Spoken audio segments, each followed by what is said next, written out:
Hi, my name is Linda Forrest, and I'd like to welcome you to your first session of the Your Way Recovery Program. In this first session, we're going to review the course structure, and I want to let you know that that structure will remain consistent throughout the program. So the program is broken into 5 different stages, which are available in 12-week increments, and those progressively move you forward in the recovery process. Within the first 12 weeks, you should see a significant reduction in your stress and in some of the triggers that might have triggered cravings in the past. But as you move forward, what we're actually doing is eliminating the addictive patterns. And so we'll get into a rhythm for that each week. But first, for this first session, I'd like to introduce you to that rhythm. So the first thing I want to let you know is that we do not offer programs for either IOP, intensive outpatient, or detoxification. I do suggest medically trained assistance if you are detoxing. What is happening is you were having a chemical substitution and your body no longer has the chemical, and so you're going to go through some what I call chemical chaos. So working with a professional on that is very helpful. It won't interfere with your ability to do this. You can do this at the same time. But this will definitely be much easier if you get help with those chemical imbalances initially. I also want to let you know that we are a new program, but we are working with the state, and we are hoping to be recognized as an aftercare program. But I do want to let you know that if that occurs, if you are in aftercare, you must be in the community recovery group.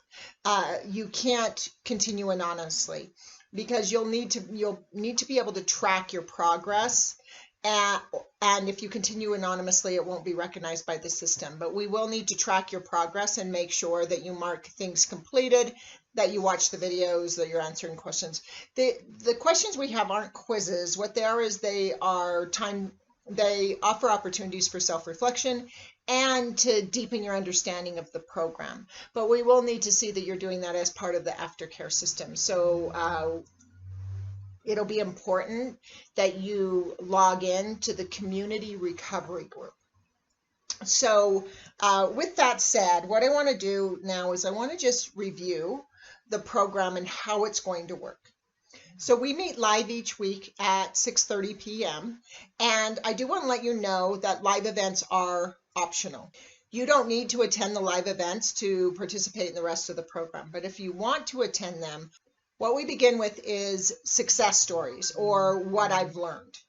And in the success stories portion, what we're doing is I want to explain why I do things the way I do them. So we have this opening where we come in, we share our successes from the week or what we learned that week. And the reason why I want to read to you the motivations behind why we tell success stories. During this stage of the session, all focus will be solution-based. So our goal will be to not have any problem-based thinking. We're not going to talk about our problems or what got us here or what triggered our addiction or what we've done as an addict. What we're going to do is start to build this concept of solution-based thinking. So in this stage, we are going to manage our past stories by turning them around and beginning to ask what's possible. What's possible for me in the future? What can I lean into creating? All of our conversation will be on the new life we're creating. And that's a key element to this program, is to no longer put any focus on what has been. We won't discuss why we won't discuss why we became addicts or the things that seem to be driving our desire to return to addiction either. We won't be talking about the cravings or any of that. We're going to put the focus on what am I building? And then as we shift to that, what's happening is the survival mechanisms driving addiction, which I'll get into throughout the course, begin to lessen because we're forward thinking. So this is a thing, like I said, I'll talk about that becomes a big issue. It's something that the military is doing, that NASA is doing now, that is realizing that the human brain's focus is very much drives the chemicals that we're experiencing. So one of the most powerful tools we have for shifting our consciousness is using the desire of the brain to prove itself right to our advantage. So again, this is healthy, it's key to our survival, but it's based in the understanding that the addictive behavior is driven by the desire to create homeostasis. And so our history has proven an unsafe solution to be the best way to create that, which has been whatever our addictive substance is. So having others validate, first of all, that we are finding another way, triggers the brain with healthy chemicals. So being able to share a success story and having other people say, good job, drives the brain to want to do those successful things again. The second thing this does is it helps the new people in the program. If they're hearing about the success of the people already in the program, it helps them become motivated. What I've learned does the same thing. It opens the brain up to saying that there are new possibilities. So that will be our focus during the success stories, so that we can drive healthier dopaminergic pathways, and we can support the brain in this desire to move in a new direction. So that check-in will be followed by questions and discussions. So if you have any questions about the program, if you need any clarifications, that's what we'll cover. That's when we'll cover that. So again, that's live every week at 6:30. Now, during those sessions, I might call on people to introduce conversation. I might ask questions.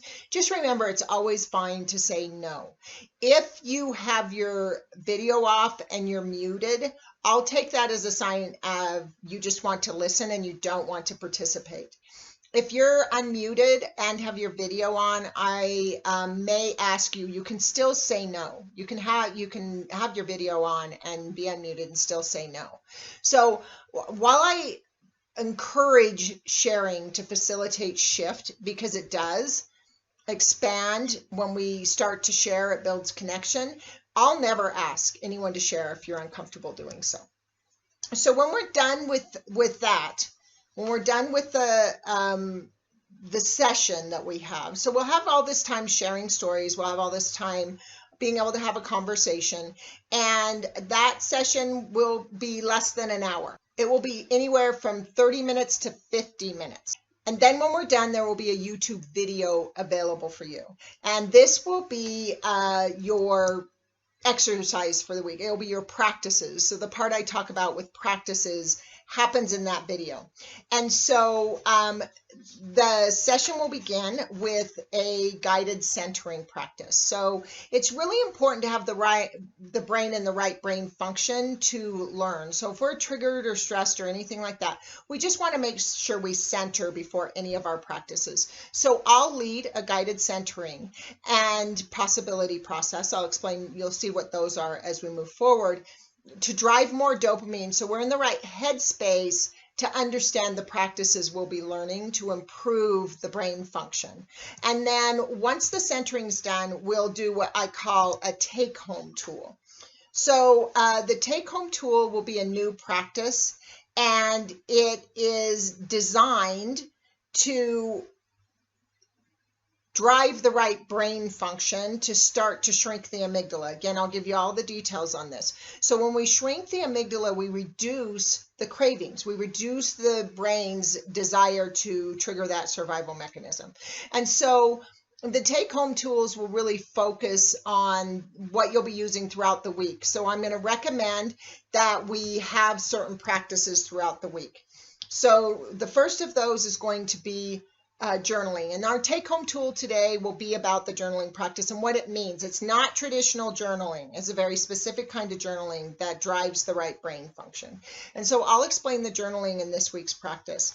I'm going to suggest that you do at least 20 minutes of exercise a day. That's all. The best time to do that is before bed, because the time our brain changes the most is while we're sleeping, and basically it's basing those changes off of what we're thinking as we go to sleep. And so doing the practices right before we go to sleep, whatever new experience you're trying to create in your life, will be implemented faster. So if you were trying to learn to play the piano, if you do 20 minutes of practice right before you go to bed, you're going to learn more than if you spent several hours during the day practicing, because of the way the hippocampus works and the way it's storing memories. And so again, we'll get deeper into that as we get into the program. But I do recommend being involved in those practices for that reason. If you can't do your practices before bed, that's fine. First thing in the morning is your next best option, or usually the point in the day when you get the lull, or about an hour before you would traditionally trigger. So if you're a person that tends to want to use during a certain time of day, about an hour before that generally starts is when you want to do your practice. So we'll do that, and we'll dig deeper into that.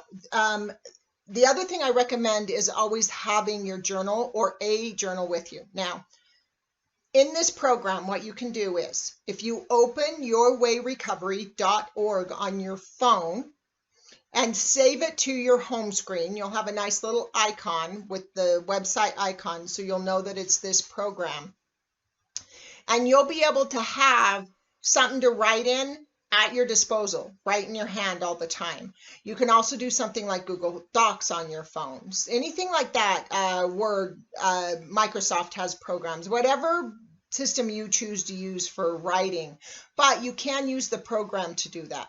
Or you can keep a handwritten journal with you. But I do recommend keeping a journal with you for two reasons. One, you want to have it while, if you're ever reading or meditating, to take notes.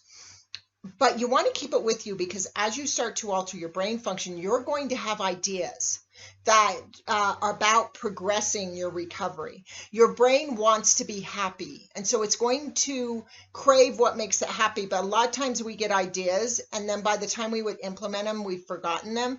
But if you write them down, if you keep something with you to write them down, your genius is what will take you the furthest in this program. So the last thing I want to mention about the program is the fact that there will be a meditation practice available every Sunday at 7 p.m. Now, even if you haven't liked meditation in the past, or if you haven't been able to do it, I do suggest you participate in these meditations. And again, I'll explain more along the way.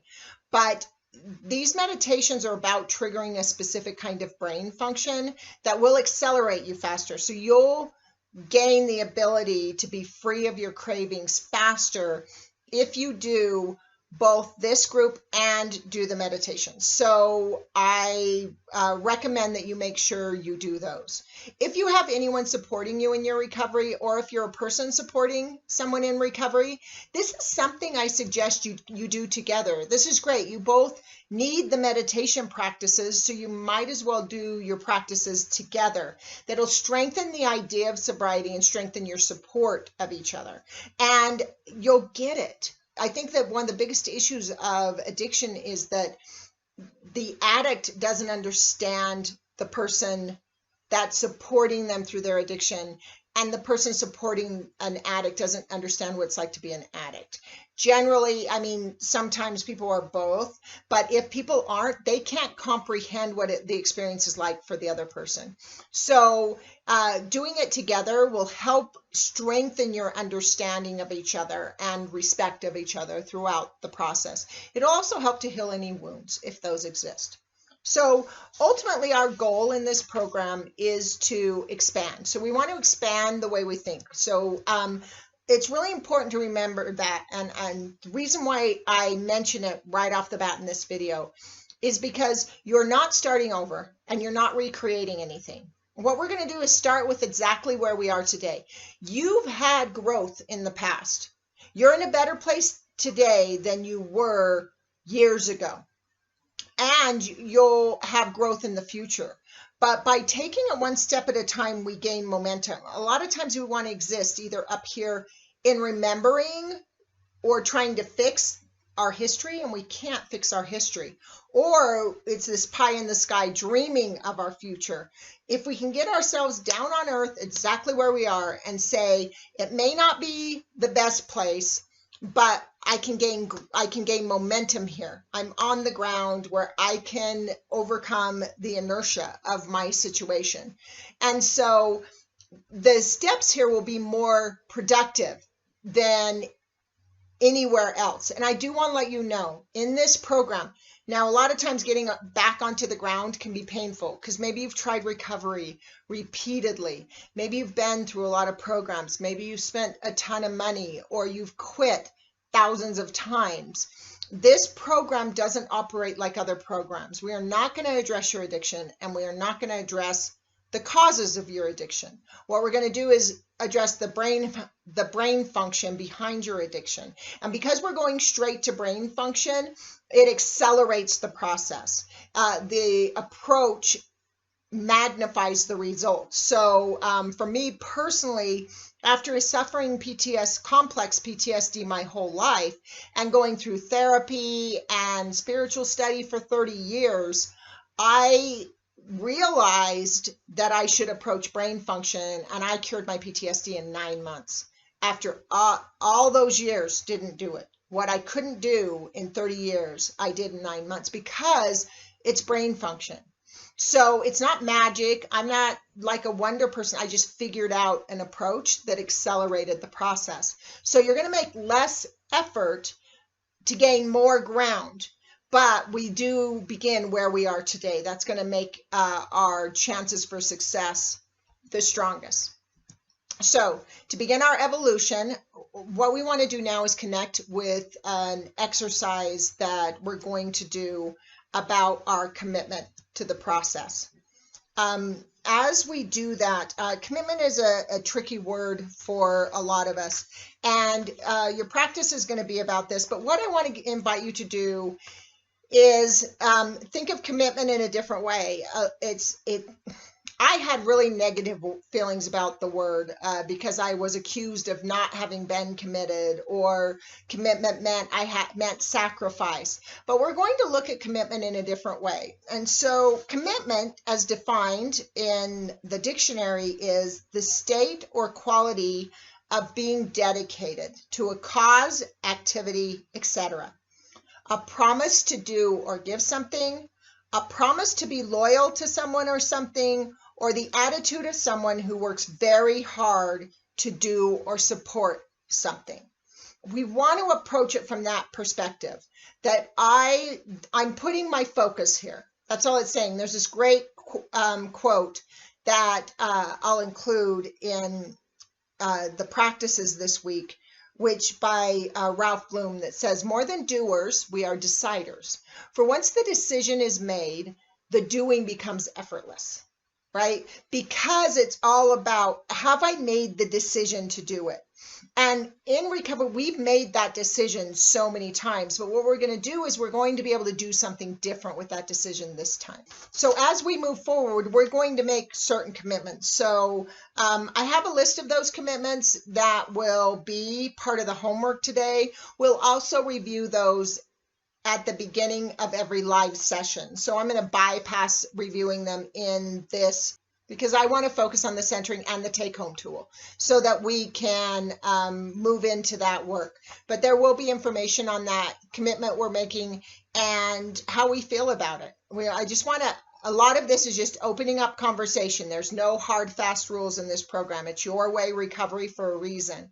I'm just going to teach you what certain brain functions look like, and then you get to do your own journey of exploration to figure out what in your life causes what chemical reactions, because we're all different. One program isn't going to work for everyone. So what we're doing here is just about educating you. If you're already in a program, stay in it. This is there to support that program. If you have practices you do for that program, let those be your 20 minutes a day. Just what we want to do is make sure that how you're doing them is triggering the kind of brain function that's going to change your experience. So what I'm going to invite you to do now is to just relax into this moment. And what we're going to do is we're going to do a centering, and then I'm going to explain the take-home tool for today.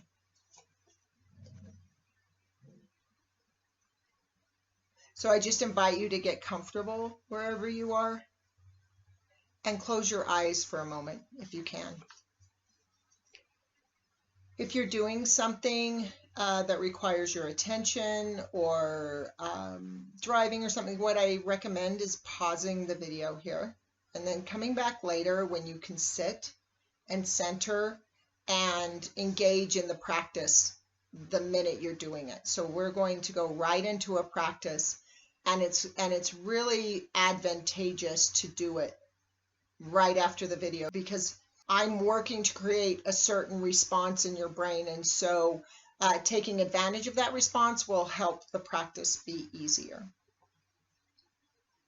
So again, I invite you to close your eyes and breathe in deeply. Just take a deep inhale. And now exhale. And bring yourself completely centered to this space. Let go of anything else that might be happening in your life. And come fully present to this experience. As you do, I invite you to inhale again.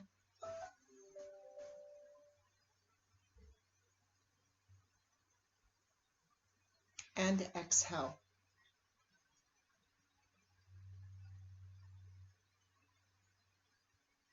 Each session of this program is 12 weeks, so you know you're only here for a few weeks. And you know you can do anything for a few weeks.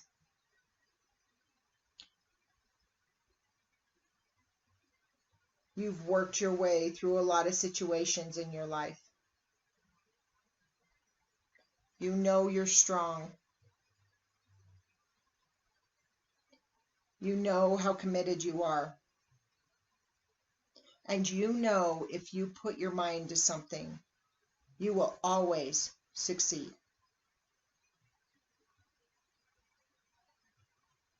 So I want you to ask yourself a few questions. First, if you knew this experience could finally get you past your addiction, would you commit to it? If over the next 90 days you could radically transform your life, would you commit to trying something new?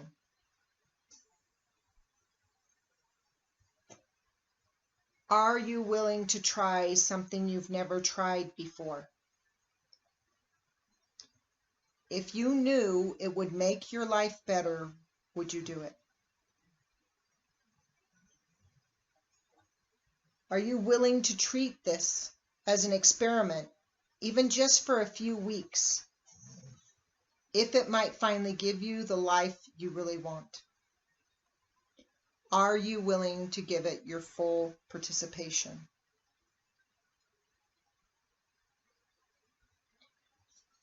There is a space in the practices where you can answer this question. So you can pause the video here if you like and take the time to answer it.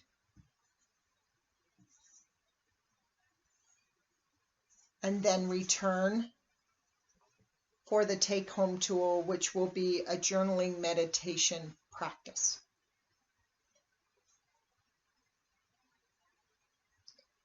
So the take-home tool today, the journaling meditation practice, is about taking the 20 minutes every day to articulate deep contemplation. The most important thing is, before any meditation, to always center yourself. Take a moment to breathe and become calm.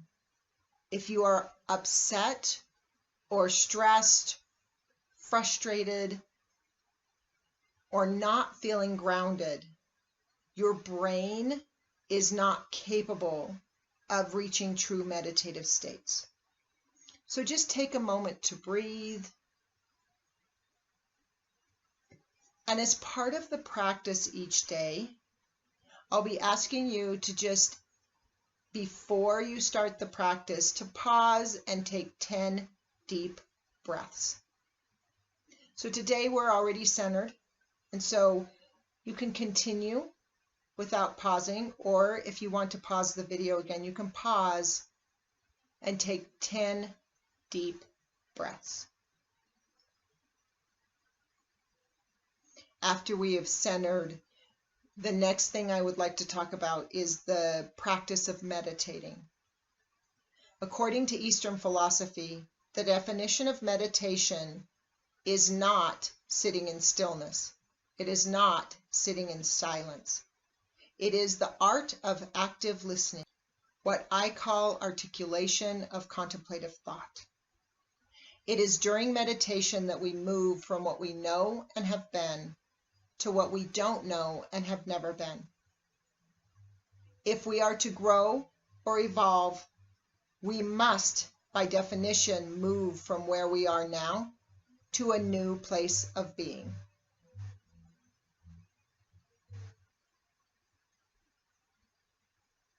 If we are to grow or evolve, we must, by definition, move from the place we are now to a new place of being. To achieve true growth, we cannot just observe or think. We must articulate what we observe and think. Today, we are going to ask the question, what's possible for me if I commit to this process? Doing the exercise throughout the week, I'm going to ask you to use your journal to answer this question.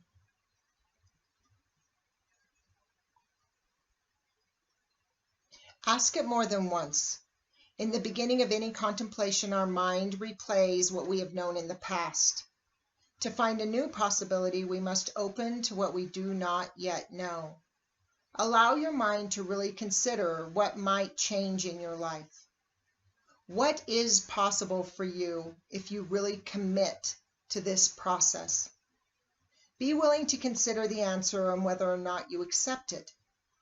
If you don't, tear it up or erase it and ask again. Ask as many times as you need until you get an answer which truly inspires you. When you do, keep it close and read it often. Today's centering practice prepared you to do your journaling meditation for today.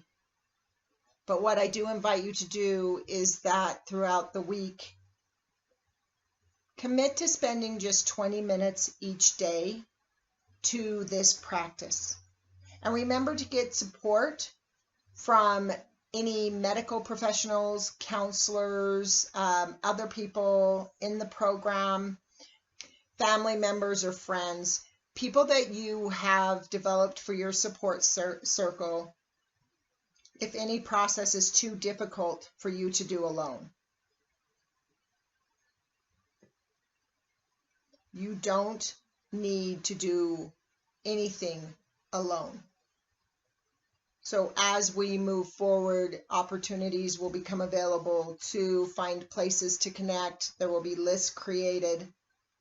In the meantime, you can replay the video every time you use your journal. And remember to connect with the meditation practice on Sunday. So that'll be our complete practice for today. I look forward to connecting again with you next week.